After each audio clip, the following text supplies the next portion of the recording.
This week's episode of Monday Night Wrestling is brought to you by a hello, a goodbye, and a wrestling match that was bad 7 years ago.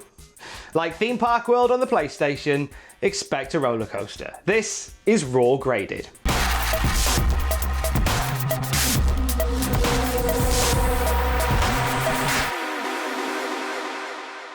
Seth Rollins is out to start, and the eyeball plucker of Florida says what happened in the eye for an eye match at Extreme Rules will stay with him forever. He blames the WWE Universe for turning him into the monster that he has become. Aleister Black comes out and he says that all of the blame falls on Seth Rollins' shoulders only, and Black is here to get a little piece of revenge for his friend Rey Mysterio. He wipes out Murphy, and then we have our opening match. It's Seth Rollins versus Aleister Black. Black is strong in this one. They're fighting on the outside of the ring, and we see Black go to punch Rollins next to the turnbuckle, but Rollins moves, and boom, ring post and fist meet.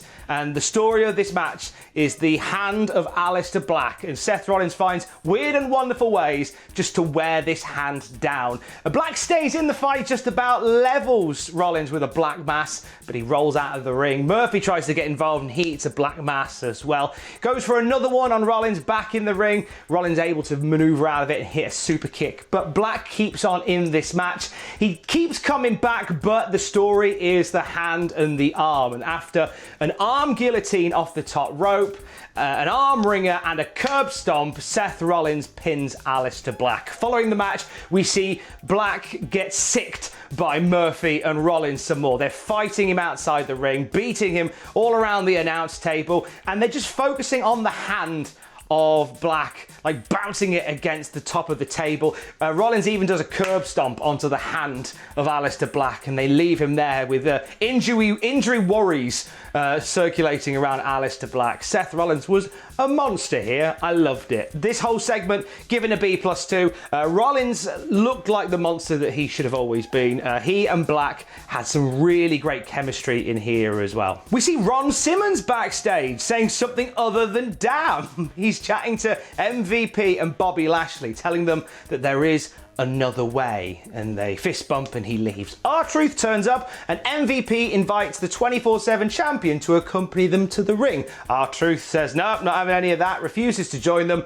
Then Bobby Lashley corrects him and said, no, we don't want you, we want the 24/7 champion to come with us. Enter Shelton Benjamin with a kick to the face of R-Truth and a quick cover, and Shelton Benjamin is not only the new United States champion, but now he's an executive on the board of the Hurt Business. Threesome, nice. As they make their way out to the ring, they're in their pomp. MVP calling himself the new United States champion. They shut down Cedric Alexander and Ricochet, run them down, and they make their way out to the ring then. And we're meant to get a tag team match here, so what happens is MVP says, look lads, tell you what, pick any two of us, since there's three, and we'll have a tag match. To which Ricochet and Cedric reveal they don't need to, because they've got themselves a third man. Enter the returning Mustafa Ali. Mustafa Ali's back on television. They wipe out Lashley before the match gets properly underway. The story of this is Mustafa Ali. So we have Cedric Alexander get a slow beating by the Hurt Business. He makes a hot tag to Ricochet. When we come back from break, Ricochet's getting a beating, and it's all about that hot tag to Mustafa Ali, who just wipes everybody out. He looks great in there. Crisp offense every which way he goes. Wipes out Lashley with a dive, and then gets into the ring to hit a 450 on MVP to get the 1, 2, 3. Giving this whole segment from the promos to the six-man tag a B. The match itself was good, long, with only one real purpose. They could have got to a little bit sooner, in my opinion. But Mustafa Ali, solid work from him. Great to see him back on the roster. He looked really strong here. They reference Apollo Crews a couple of times in this, and we're not quite sure on the condition of Apollo Crews. The story is that he's injured, didn't pass a medical.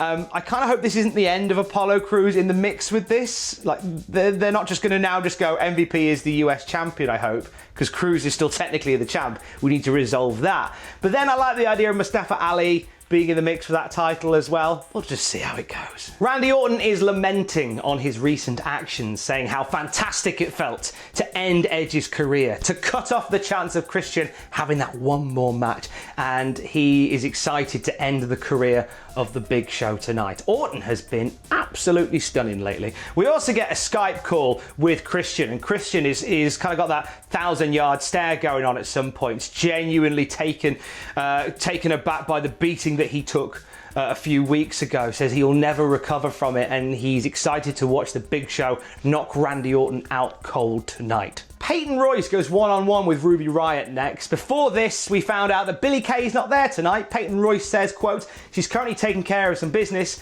in the land of mind your own beeswax, which is lovely this time of year, and the interest rates at the moment are exceptional. The weather is canny too. Ruby Riott just takes a shoe in this match. Royce is just constantly on Riott, and when she's not beating her up, she's just getting in her head, screaming at her about how she's a nobody and she has no friends, talking about how Liv Morgan doesn't want anything to do with her. She gets one shot in this whole match pretty much. As Peyton Royce comes off the top rope, Riott's able to stop her progress and hit her with a Riott kick and get the 1, 2, 3. Riott wins this match. You could see on Riott's face it was an emotional win for her as well. C+ for this. I love the slow build that we've had for Ruby Riott uniting with Liv Morgan, but these matches have all been around sort of the same quality level in my opinion. But it was fine. There was nothing terrible about it. Next, it's the Street Profits in non-title action against Angel Garza and Andrade. Before this match, Andrade, Garza and Zelina Vega are chatting to Charlie Caruso, and we see Dawkins and Ford jump them backstage, leave them laying moments before the match gets underway. Bit heelish, lads. I'm watching you, I'm watching you. So this match basically played out the same way twice. So we had Dawkins taking a beating for the longest of times from Garza and Andrade. He manages to get a lucky move in and get the hot tag to Ford. Ford goes crazy on everybody, but then he ends up on the receiving end of Andrade and Garza. He gets a beating for a long time, and then it's Dawkins who gets the hot tag and wipes everybody out. Ford, at the end of it, comes back into the match, lands an amazing frog splash, like a phenomenal frog splash to get the win for the team. Pretty clean as a whistle, to be fair.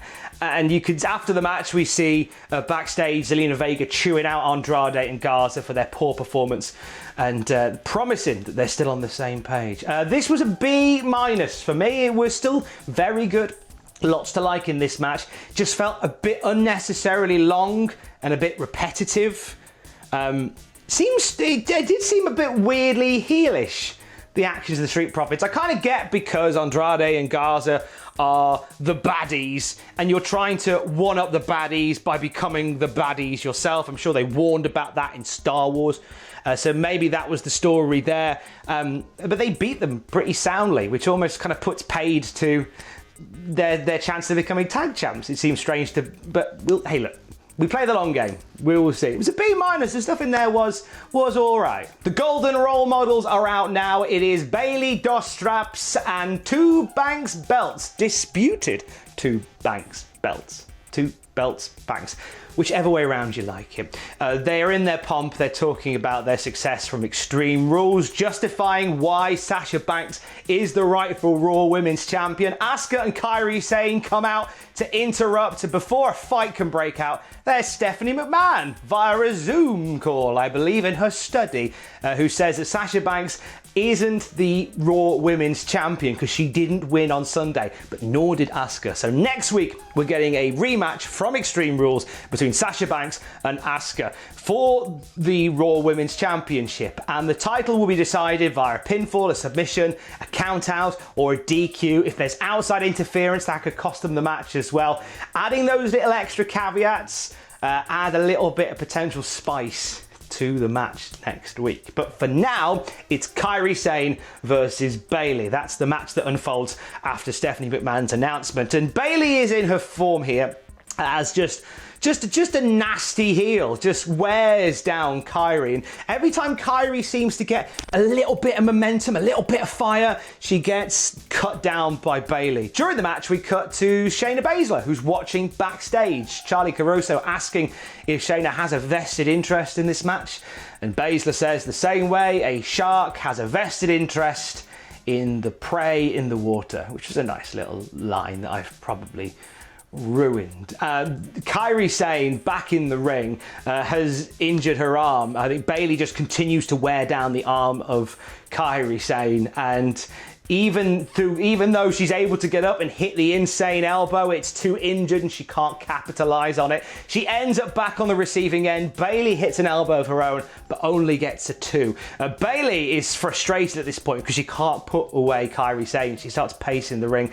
She picks up Kairi for the Bayley to Bayley, and Kairi turns it into a roll-up and gets the 3. Big win for Kairi Sane, which is weird when you consider we know what we know now, that reportedly Kairi Sane is done with in-ring action in WWE, but ending on a high by pinning the Raw Women's Champion. The match itself is an A-. Again, Kairi Sane, Asuka, Bayley, Sasha Banks, any combo of those at the moment are just having match of the night candidates all the time. So sad to see that this is probably the goodbye for Kairi Sane. I don't think she got the time to do the stuff that she could do. I feel like there was so much potential for Kairi Sane that we may not see now. But regardless, if you're going to go out anyway from WWE, why not go out with a belter of a match against strong opposition? Fair play. Out comes Drew McIntyre. He says that Dolph Ziggler came close, which is the story of his career at Extreme Rules, the horror show, and he's looking ahead to his next challenger. This brings out Dolph Ziggler. Hey! And Dolph is pushing for another shot at Drew McIntyre, and Drew McIntyre literally tells Dolph Ziggler to bugger off, which made me smile. Drew's not having it. Drew just turns to leave and says, look, it's in your best interest, I'm just going to leave. This match isn't happening. Dolph stops Drew from leaving, and Drew just gives him a mother of a Glasgow kiss and then heads up the ramp. Dolph calls him back and says, look, anytime, anywhere, any kind of match, just give me what I deserve. Give me what we know we need to have. Give me another chance at the WWE Championship. So Drew McIntyre says, all right then, fine. How about next week? How about I choose the stipulation? And how about I don't tell you the stipulation until just before the bell? Same as Extreme Rules, hoistened by your own match stipulations. Giving this segment an A, Drew McIntyre is great. There is an earthiness to Drew McIntyre's promo work, and the stuff that he and Dolph have done, even though there doesn't seem to feel like any hope that Dolph Ziggler is going to become the WWE champion. They build this story really well, all the same. And you know what? I'm happy to see Dolph and Drew go at it again next week on Raw. I think they'll have some fun. Big Show is backstage lamenting on his career, talks about how he and Orton used to travel the road and called themselves Hammer and Chisel, which is an adorable name.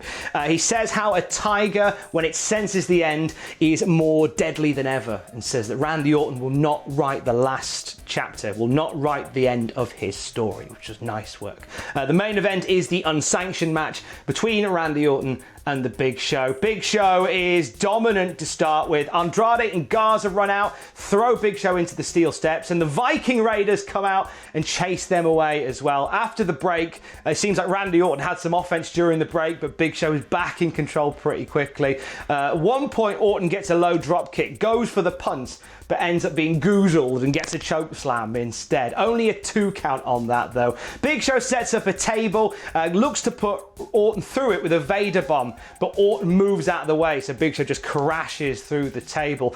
RKO follows that up, but it's only a 2 count. And then from here, it's just kind of the slow dissection of a wounded animal, which I think is what they were going for here, where Orton gets a chair and he is just wailing on the Big Show, and Big Show is moaning and groaning, and just you see the pain etched on his face. He's going red, and the chair is just cracking on his back over and over again. He tries to pull himself up on the outside of the ring, ends up eating a draping DDT.